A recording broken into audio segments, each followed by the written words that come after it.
The ice hit her like a punishment from God. 500 people watched.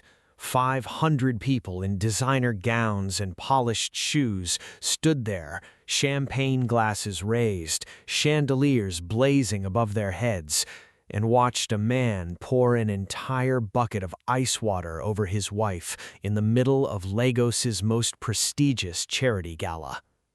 The gasps came first, then the silence. That terrible, suffocating silence that is somehow louder than any scream. Amara did not move. She stood there, soaked, trembling, the expensive green dress her mother-in-law had mocked her for wearing now clinging to her skin. Her carefully styled hair flattened against her face, mascara bleeding down her cheeks in dark rivers. She did not cry out. She did not run. She just stood there, with her eyes wide open, staring at the man she had loved for 6 years. And from the front row, from the seat with the gold nameplate that read Mrs. Adeze Okafor, came the sound that would replay in Amara's mind every night for the rest of her life. Clapping. Slow. Deliberate. Satisfied. Her mother was clapping.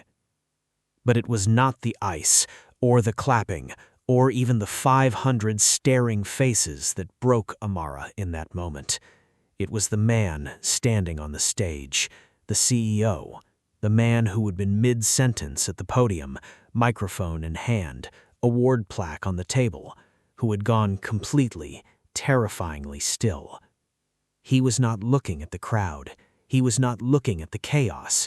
He was looking at Amara, and his face had turned the color of ash, because he recognized her, and what he knew, what was the only person in that room who knew, was about to destroy everything.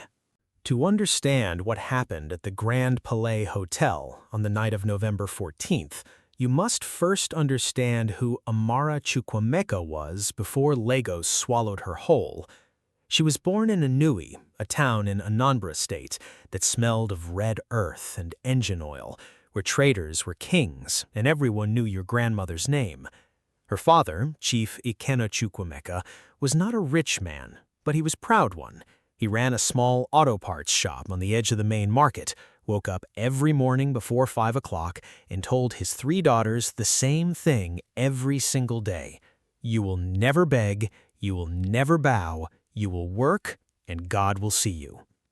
Amara was the middle daughter, not the most beautiful. Her older sister, Chidera, had their mother's high cheekbones and commanding stare.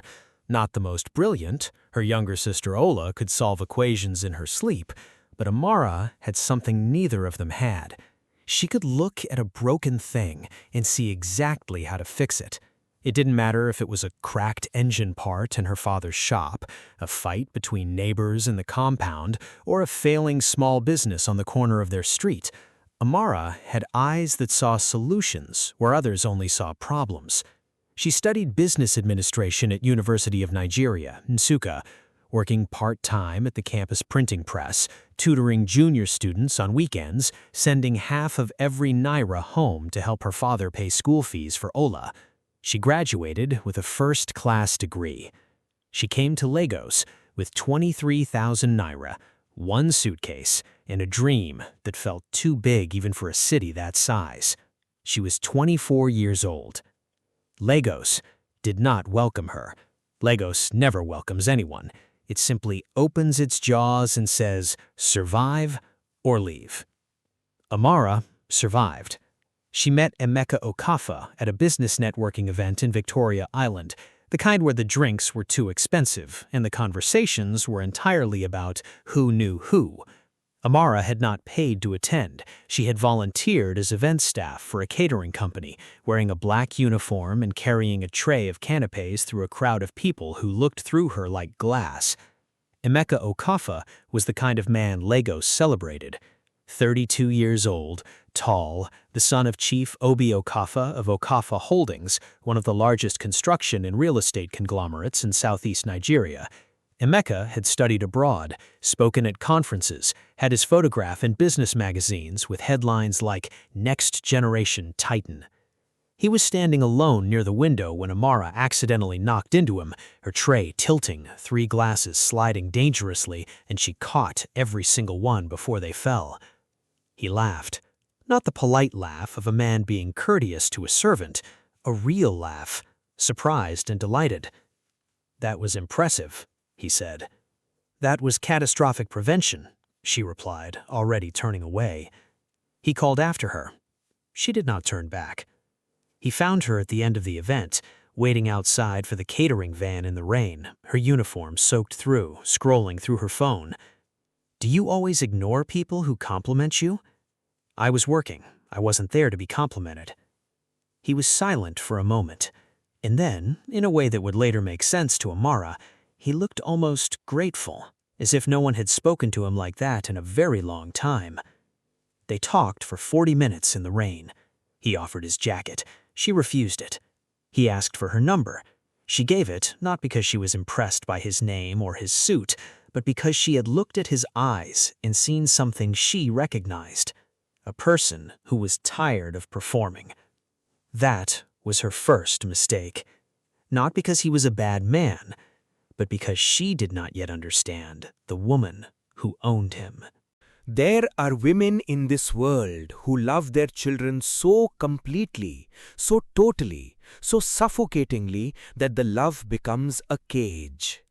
Adeze Okafor was such a woman.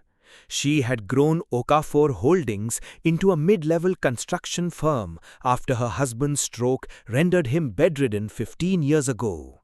She had negotiated government contracts, fired incompetent executives, cut her own brother out of the board when he tried to dilute her shares.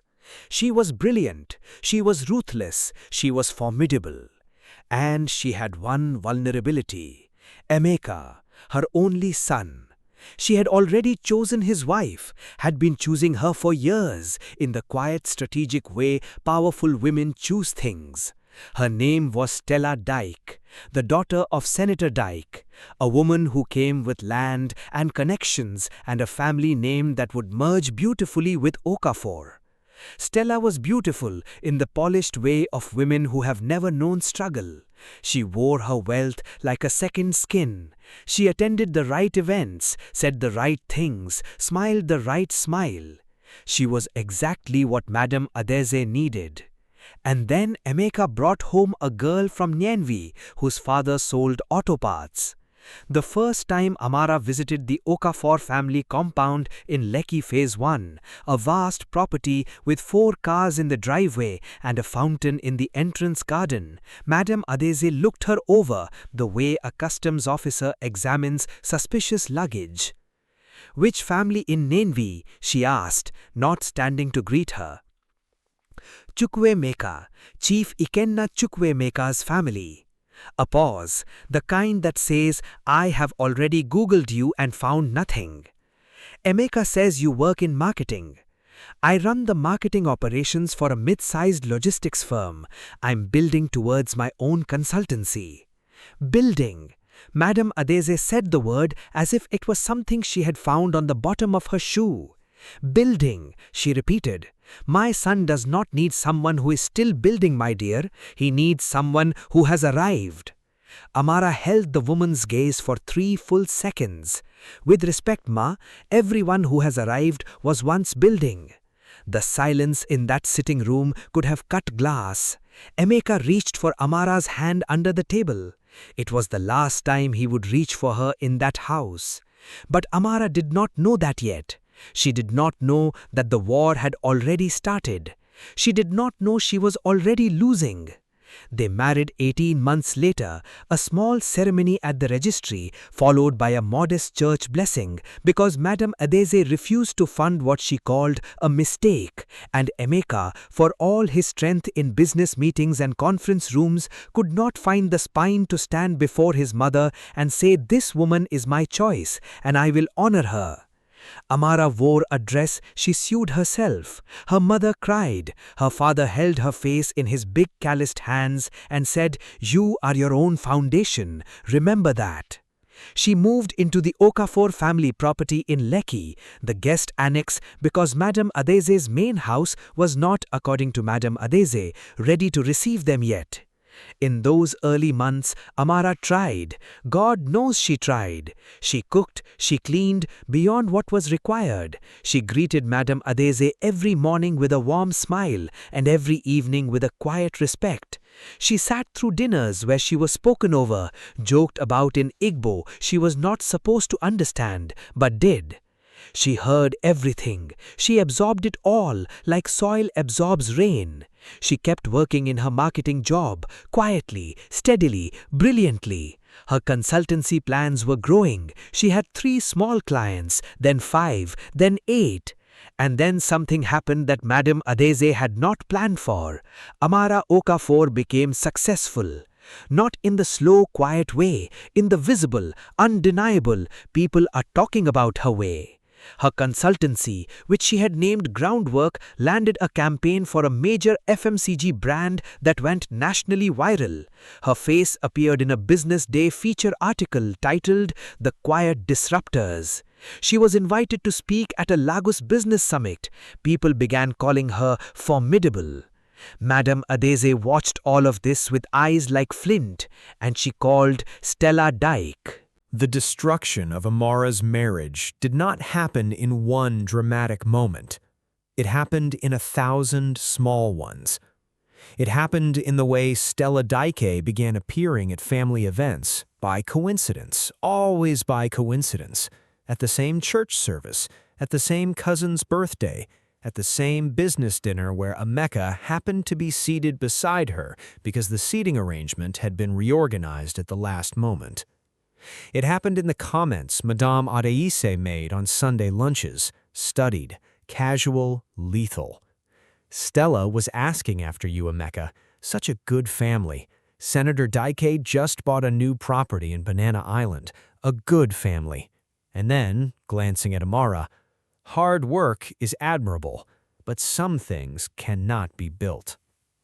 It happened in the whispers Emeka was fed about Amara's fidelity, lies, careful and specific, delivered by Madame Adese's personal assistant and a cousin who owed the old woman money. A photograph altered to show Amara entering a hotel with a man who was actually her client. A voice recording, edited, of a phone conversation that had been about a marketing pitch. Emeka did not confront her. He began to go cold instead. The man who had stood in the rain talking to her for 40 minutes, who once told her she was the only person in his life who felt real, began looking at her with the cautious, measuring gaze of a man who has been told not to trust what he loves. Amara felt it happening. She felt it the way you feel a season changing, not in one moment, but in 1,000 mornings where the air tastes different and the light falls at a strange angle. Emeka, talk to me. Whatever has been said, let me know. Let me answer it. Nothing has been said, he replied, not looking up from his phone. Then look at me. He looked at her, and she saw it, the doubt. It was sitting behind his eyes like a guest that had moved in without paying rent. She cried that night into a pillow so he would not hear. She called her mother. "Come home," her mother said. "I will not run," Amara said. But she did not know that what was coming would not give her the choice to run or stay. What was coming would simply destroy the ground she was standing on. The Grand Palais Charity Gala was the most important event on Lagos's social calendar. 500 guests, black tie, the who's who of Nigerian business, politics, and industry gathered under one roof to raise money for the Children's Hospital Foundation and, more importantly, to be seen raising money for the Children's Hospital Foundation. The headline announcement of the evening was the keynote address and award presentation by Obinna Eze, CEO of Zenith Reach Group, a Pan-African tech conglomerate that had just completed a $340 million expansion across 12 countries. Obinna Eze was the name on every financial magazine. 41 years old, self-made, notoriously private, rarely photographed, the kind of wealth that does not perform wealth. Amara had watched his TED Talk 3 times. His thinking about African enterprise infrastructure had directly influenced 2 of her groundwork strategies. She had been excited about this gala for weeks. She had bought a new dress, emerald green, elegant, the kind of dress that said, "I belong here." When she showed it to Emeka, he said nothing. When his mother called later that evening, Amara heard Madame Adaise's voice through the phone from across the room. "She is going to embarrass us. She always tries too hard. A woman like that dressing as if she is the one being honored." Emeka walked into the bathroom and closed the door. Amara stood in her green dress in the bedroom mirror, and she told herself, "You are not what they say you are." She told herself that all the way to the Grand Palais. She told herself that while Emeka drove in silence. She was still telling herself that when they walked into the glittering ballroom and Madame Adaise, already seated at the family table in the front row, looked at Amara's dress and said, loud enough for the nearest 3 tables to hear, "You look like a Christmas tree, my dear." Laughter.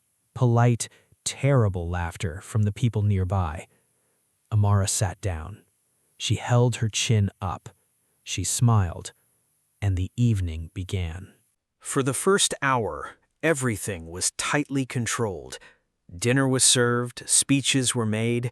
Madame Areaze held court at the family table, greeting Lagos nobility with the effortless authority of a woman who has never doubted her own importance. Stella Dike arrived 40 minutes late, in gold, radiant, deliberate, and was seated 2 tables away, close enough to be seen, far enough to be strategic. Amara watched Emeka's eyes find Stella the moment she entered. She watched him not look away. She felt something in her chest go very quiet, like a clock stopping. Then came the moment that lit the fuse. A colleague of Amara's, a friend from the business summit circuit, a man named Lanre Adeyemi, spotted her across the room and came over, arms wide, genuinely pleased to see her. "Amara, I was just telling people about the groundwork campaign. The new numbers are insane. 3.2 million impressions in the first week. You are the one to beat right now." He was enthusiastic. He was loud. He kissed her cheek in the European manner he had picked up from 3 years in Brussels. Amara laughed, genuinely, warmly, and they talked for 4 minutes about the campaign results. She did not see Emeka's face. She did not see Madame Areaze lean across and say 3 words into her son's ear. 3 words. She did not know what those words were until later when everything had already been destroyed. Lanre returned to his table. Amara turned back to her seat, and Emeka was standing very still. His hands were at his sides. He was holding something. She did not understand what it was at first. It was a hotel ice bucket, the kind placed on every table for the champagne. Heavy, full, the ice still sitting in an inch of cold water. She saw it and thought, absurdly, he is going to refill someone's glass. She said his name, Emeka, and he lifted it, and he poured it. The cold hit her like a physical blow, the shock of it, the temperature, the weight of the water soaking through her hair, her shoulders, her green dress, running down her spine in freezing rivers. The room froze. Every sound disappeared. 500 people held their breath. And from the front row, Madame Areaze began to clap. Slowly, satisfied, like a woman watching the final scene of a play she had written herself. Amara stood in the ice water and did not move. She looked at her husband. She looked at this man she had built a life with, cooked for, cried for, believed in, defended to everyone who said he was not worth it. She looked at him and said nothing, because there were moments when words are simply not equal to the size of the pain. And then, because God has a timing that no one can explain, the MC's voice came over the speakers. Ladies and gentlemen, please welcome to the stage the founder and CEO of Zenith Reach Group, Mr. Obina Eze. Applause, chairs scraping back, people rising to their feet, and Amara, standing there soaked and shaking in the middle of the room, looked toward the stage. The man walking to the podium was tall, calm. He wore his tuxedo with the ease of someone who does not need clothes to tell people who he is. He reached the microphone. He looked out at the crowd. He looked at the applauding faces, the sea of black tie and gowns. And then his eyes found Amara, standing there, soaked, trembling, mascara on her cheeks. His face went completely, utterly still. He did not look away. He stared at her for 3 seconds, 5 seconds, 7. The applause died. People began to notice that the man at the podium had stopped, had not started, was simply standing there looking at a wet woman in a green dress in the middle of the room. Obina Eze put his speech notes down on the podium. He leaned forward to the microphone, and he said in a voice that carried to every corner of that vast room, "Could someone please bring a towel and a chair to the woman in the green dress?" A pause. "Now, please." The room erupted. Not in chaos, in murmuring, in the electric voltage of 500 people realizing that something enormous was happening they did not yet understand. Madame Adeyaze's hands went still in her lap. Emeka Okafa stared at the stage, and Obina Eze stepped away from the podium and walked in front of everyone, in front of every camera, directly towards Amara. A hotel staff member was already rushing forward with a large white towel. Obina reached Amara first. He stood before her and looked at her face, really looked the way someone looks at a person they have been searching for without knowing they were searching. "Amara," he said. Not a question, a recognition. She blinked. She had never met this man in her life. She was certain of it. "I don't," she began. "Chukwemeka, Chief Ikena's daughter, Nnewi, you tutored engineering students at Nusuka for 300 naira an hour in 2014.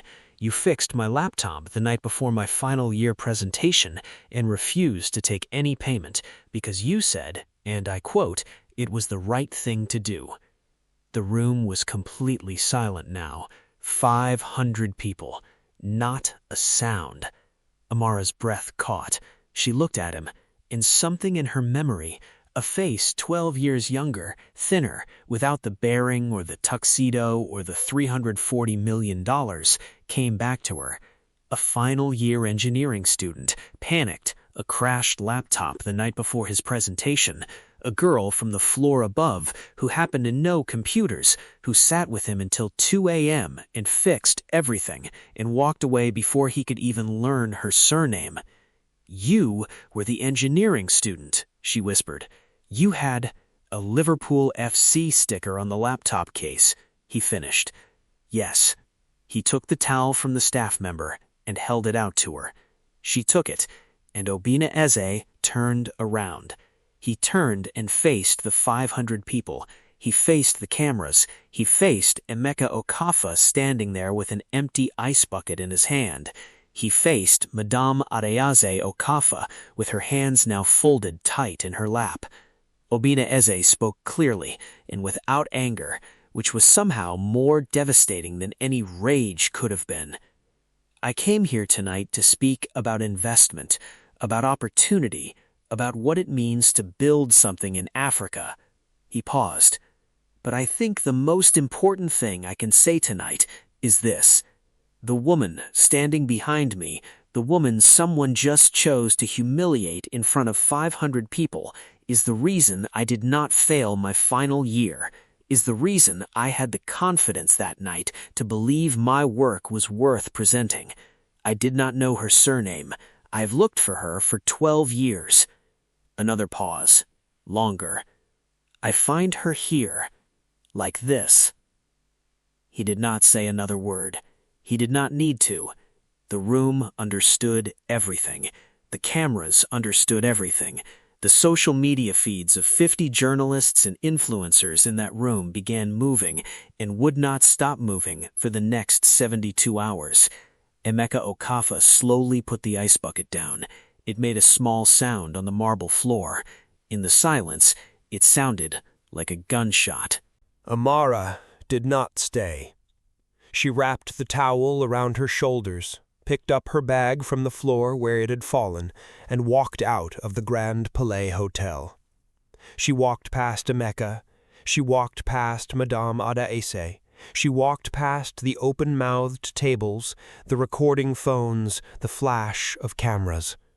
She walked through the lobby, past the marble fountain, out through the glass doors into the thick, warm Lagos night. She stood on the pavement for a moment. The city noise washed over her, distant traffic, music from somewhere, the smell of rain in the air.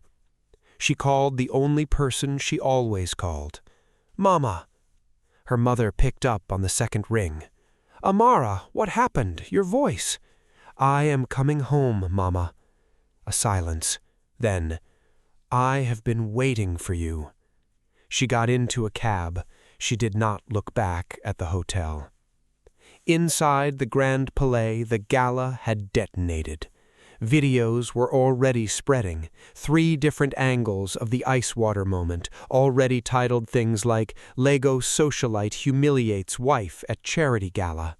The Obina Eze speech was being clipped and reshared. Hashtag Amara Okafor began trending before midnight. By morning, it was national. Emeka's phone did not stop ringing. His PR team sent 3 emergency emails before 6 a.m.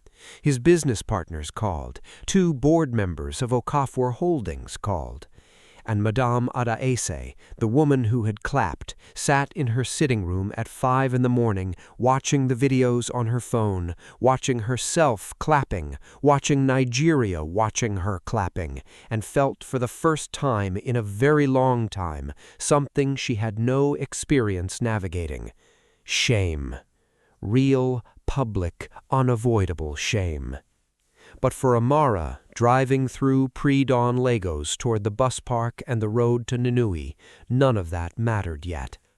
She was thinking about her father's words, "You are your own foundation." She was thinking, "I am still standing," wet, humiliated, heartbroken, but still standing. And the ground beneath her she was only beginning to understand was more solid than anyone had suspected. She spent 6 weeks in Nnewi, 6 weeks of her mother's food and her father's silence and her younger sister Ola climbing into her bed at night and just holding her without speaking. She filed for separation on week 3. She did not cry when she signed the papers.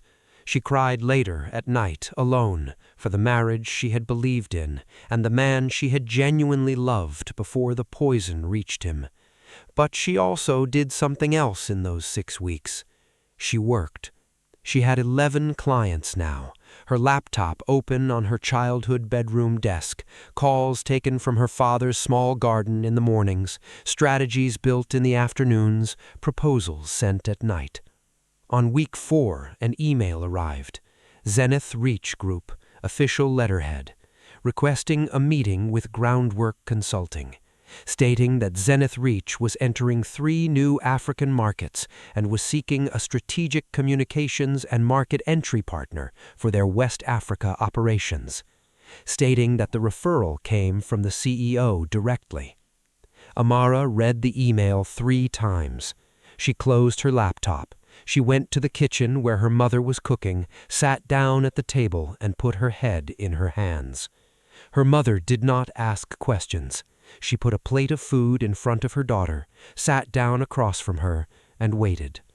After a long time, Amara looked up. "Mama, I think something is beginning." Her mother smiled, the quiet smile of a woman who has always known her child's worth. "I know," she said. "I have been waiting for this too."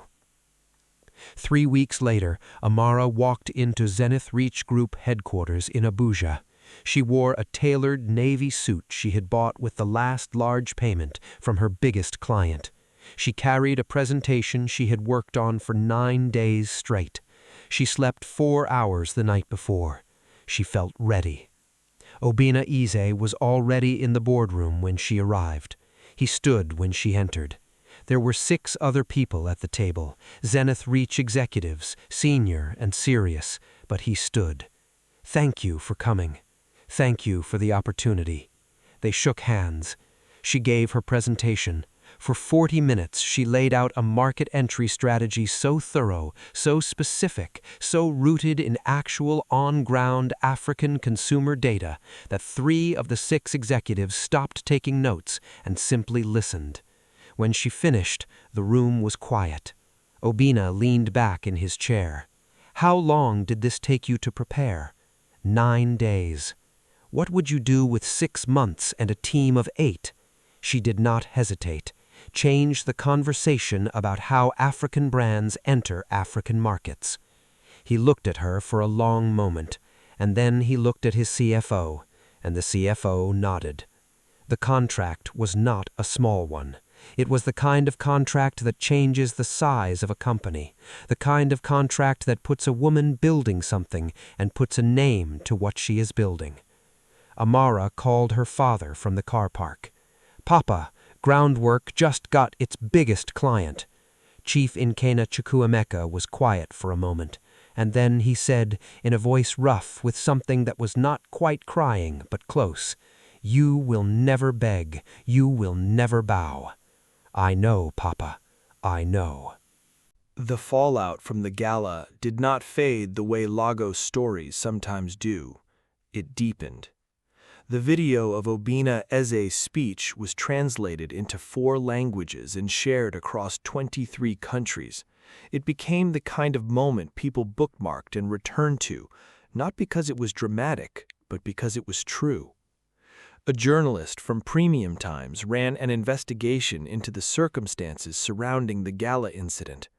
3 people who had been at the table that night, emboldened by the public reaction, gave statements about Madame Adaze's behavior toward Amara over the years, about the whispering campaigns, about the manipulated photographs. Emeka's business reputation cracked. Not broke, because he was not a stupid man, and in the weeks following the gala, he made a series of controlled public statements that acknowledged his behavior without fully explaining it. His PR team worked overtime. He retained most of his professional standing, but something was gone. The shine. The shine was gone. Stella Dyke, who had been positioned so carefully for so long, quietly declined to be publicly associated with any Okofar family events going forward. She had not survived Senator Dyke's household by being attached to losing positions. Madame Adaze Okofar was removed from 2 charitable foundation boards. She was not invited to the following year's gala. She did not leave her house for 11 days after the videos went viral. Emeka came to Nnewi. Of course he came to Nnewi. He drove 6 hours and stood at the gate of the Chukwuemeka compound like a man who has walked through fire and arrived at a door he is not sure will open. Chief Ikena came to the gate. He looked at his son-in-law for a long time, and then he said, quietly, in a voice that held no anger, only a sadness more powerful than anger, "My daughter is not here for you, my son. Go and fix yourself first.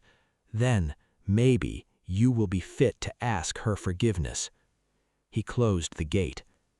Emeka sat in his car outside the compound for a long time. He did not know what he had thrown away until he watched it be what it had always been, magnificent, without him. 18 months after the night of the gala, Groundwork Consulting moved into its own office space in Victoria Island. Glass front, clean lines, a name on the door. 14 full-time staff, 3 ongoing major contracts, including Zenith Reach, a waiting list of new clients. The Business Day profile ran under the headline, Amara Okofar and the Art of Building on Your Own Terms. She was 34 years old. She stood in her new office the morning after the article published and looked out at Victoria Island, at the traffic and the cranes, and the city that does not welcome anyone, only tests them, and she thought about the girl who had arrived here 10 years ago with 23,000 naira and a suitcase. She thought about a networking event where she was carrying a tray. She thought about a compound in Lekki where a woman looked at her like she was nothing. She thought about cold water and green fabric and the sound of clapping in a ballroom. She thought about it all, and she let it go. Not because it didn't matter, but because it had already done its work. It had made her impossible to break. Obina sent flowers that morning, simple white lilies, no card, just a single line written in his handwriting, for the woman who helped without asking anything in return. She put them on her desk. She sat down. She opened her laptop, and she began to build. That is what Amara Chukwuemeka did. That is what she had always done. Not because anyone was watching, not because she wanted anyone to see, but because her father had told her every single morning of her childhood something true. You will never beg. You will never bow. You will work, and God will see you. God saw her. The whole world saw her, and she was still standing.